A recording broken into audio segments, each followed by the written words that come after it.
बीते कुछ दिनों से देखिए खार्ग आइलैंड लगातार सुर्खियों में है। ट्रंप ईरान की इस लाइफ लाइन पर एक हमला कर चुके हैं और वॉर एक्सपर्ट के हवाले से ब्रिटिश मीडिया की एक रिपोर्ट की माने तो खार्ग पर ऑपरेशन के जरिए ट्रंप ईरान को घुटनों पर लाने का प्लान कर सकते हैं। आप देखिए किस तरीके से प्लान यहां पर ट्रंप तैयार करना चाहते हैं और ये अलग अलग फेज में भी होगा। कैसे इसकी शुरुआत होगी, पहला फेज देखिए आप, ऑपरेशन के लिए माहौल तैयार करना। ये एक कोशिश है जो कि अब यहां पर पूरी हो चुकी है, शुरुआत यानी कि जिस तरीके से ट्रंप यहां पर कर रहे हैं। अब दूसरा फेज यहां पर आता है, खार्ग आइलैंड पर सीधा हमला होगा और खार्ग की सैन्य ठिकानों पर हमला करके ट्रंप इसे भी अंजाम दे चुके हैं। एक्सपर्ट्स के मुताबिक अब अगला टारगेट तेल और सैन्य इंफ्रास्ट्रक्चर पर कब्जा करना होगा, जिसके बाद अमेरिका ईरानी लाइफलाइन खार्ग आइलैंड को पूरी तरीके से अपने कंट्रोल में यहां पर ले लेगा। देखिए तीसरा फेज है तेल और सैन्य इंफ्रास्ट्रक्चर पर कब्जा, जो कि करने में यहां पर कामयाब होते हुए ट्रंप यहां पर दिख रहे हैं, क्योंकि लगातार वो कई सारे देशों से यहां पर बात भी कर रहे हैं। और बाद में जब ईरान में ट्रंप के मुफीद सत्ता आई तो आइलैंड को अमेरिका उसके सुपुर्द कर सकता है। तो ये पूरा प्लान है जो ट्रंप ने यहां पर तैयार किया, लेकिन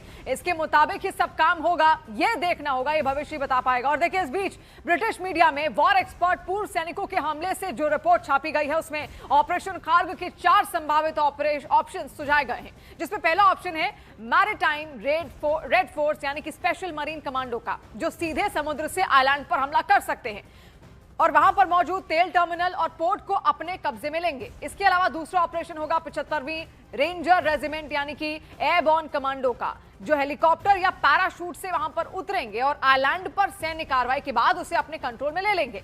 फिर तीसरा ऑप्शन आता है स्पेशल ऑपरेशंस कमांड यानी कि जॉइंट ऑपरेशन का, जिसमें स्पेशल फोर्स, नेवी और मरीन कमांडो शामिल होंगे और मिलकर एक साथ आइलैंड पर हमला बोलेंगे और इसका मोटिव भी आइलैंड पर कब्जा ही रहेगा। चौथे ऑप्शन के तौर पर इंटरनेशनल अलायंस का जिक्र भी है, जिसमें कंबाइंड इंटरनेशनल फोर्सेस की बात कही गई है। एक्सपर्ट्स के मुताबिक इसमें अमेरिका और उसके सहयोगी देश एक साथ उतर सकते हैं और मल्टीनेशनल ऑपरेशन को अंजाम दिया जा सकता है और आखिर में आइलैंड पर कंट्रोल किया जा सकता है। हालांकि खुद एक्सपर्ट ये मानते हैं कि चौथे ऑप्शन की संभावना कम से कम है, सबसे कम है, और जिस तरह से नेटो देशों पर ट्रंप की अपील बेअसर रही है उससे इस कॉम्बिनेशन के चांस खुद ब खुद अपने आप कम हो जाते हैं।